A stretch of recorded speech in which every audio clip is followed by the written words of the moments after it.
That is the end of CSK's batting in IPL 2022. What a weird innings. 2 came of the first 3, 72 came of the next 4, then 75 came of the remaining 14. So that's how they've got to 150, where Moeen Ali scored 93 of those runs. And we will look back at the very different sort of pace and phases of those innings with Dan Vettori and Ravi Shastri on Maruti Suzuki Presents ESPN Cricket for T20 Timeout, powered by IQ 9 5G.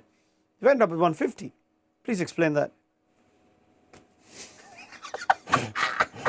On the back of the last game, where the 133 in bizarre circumstances, to back it up today with even a stranger performance, with the fact that we thought the wicket was so good, and Moeen Ali proved the wicket was amazing with an incredible innings. But where would they be without Moeen Ali today? I mean, they couldn't.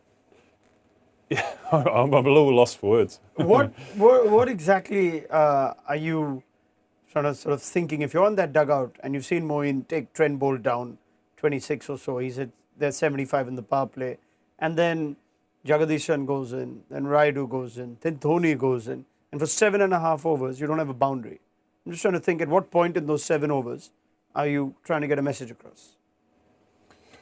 Well, most of those 7 overs, Dhoni and Ali are out there, so you obviously understand their experience. And Moeen Ali was exceptional. This is nothing to do with Moeen Ali. I mean, the way he took the game on and how well he played, take down Trent Bolt is incredible.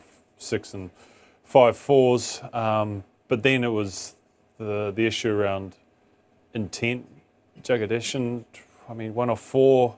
Tried to whack his last ball. Obed McCoy bowled exceptionally well. So I think we push back to the bowlers and say, well, that was a fine bowling spell. Chahal, Ashwin bounced back, put some pressure on it. Chahal was turning the ball.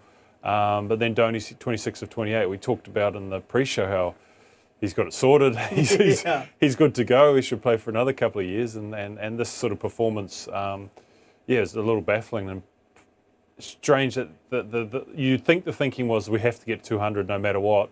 And let's get bowled out for 150 rather than stumble our way to 150. Yeah.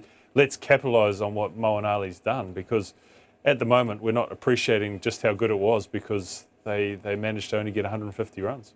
All right, I think Ravi's joined us. Ravi's trying to make sense of this innings too, where they got 75 in the first 6, then 75 in the next 14. Ravi, please explain that. Bizarre.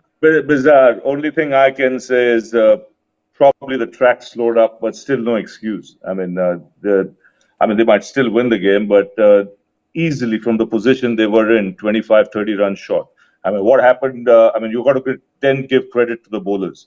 I mean, Ashwin turned it on after the first over. Chahal was brilliant. I mean, gutsy that second last over for him to bowl the way he did. But all in all, I think extremely disappointing. I mean, Moeen Ali's first half of the innings absolutely wasted.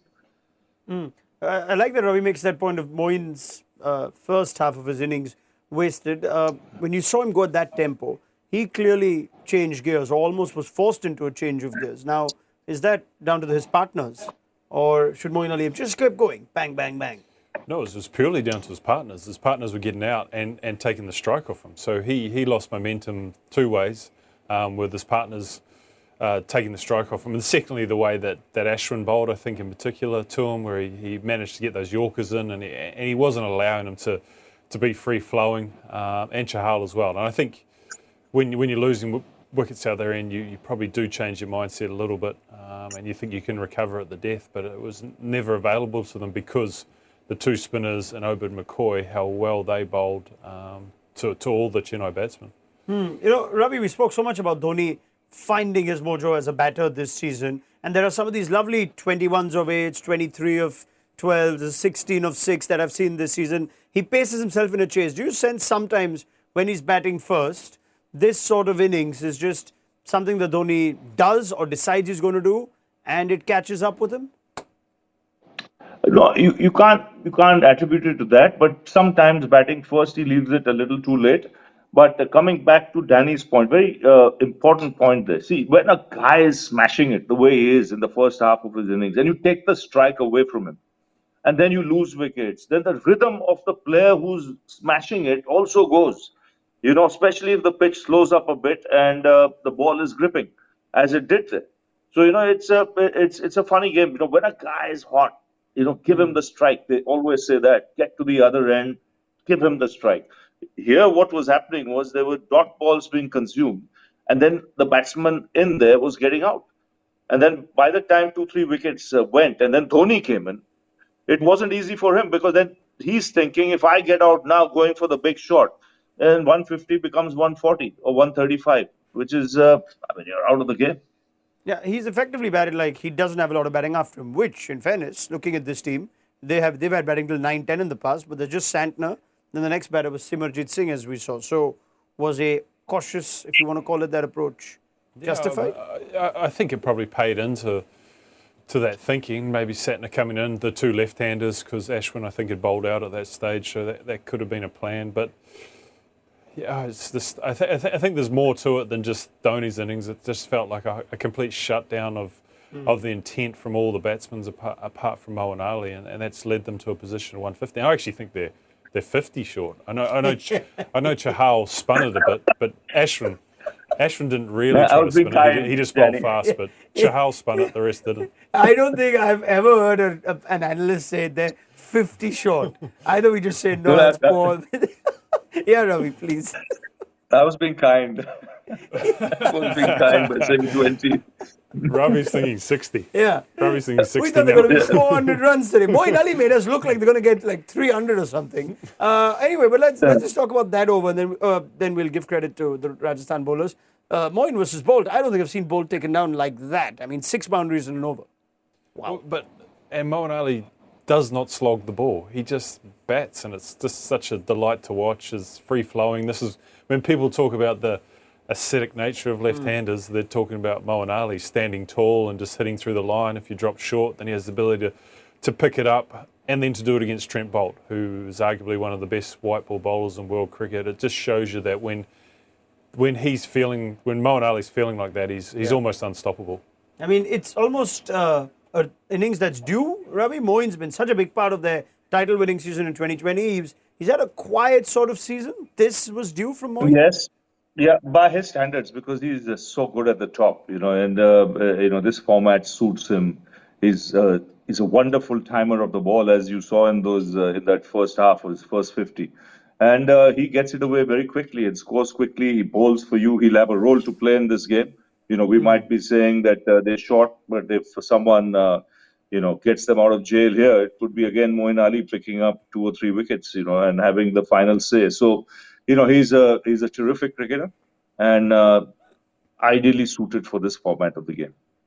Let's give that credit to Rajasthan's bowlers.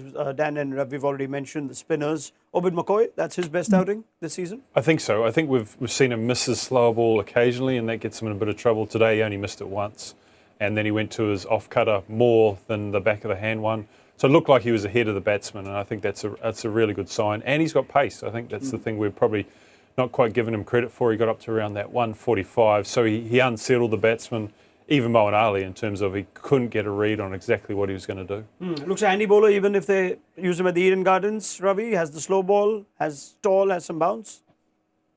Yes, absolutely. When you got that height and then you vary your pace, it could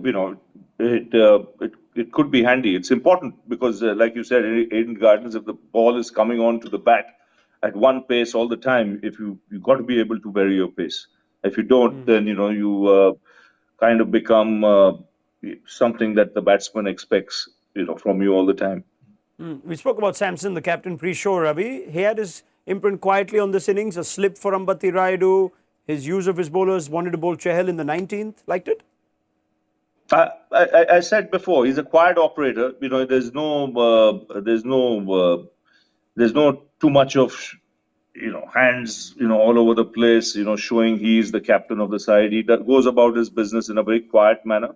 And as compared to last year, he comes across a lot more assured.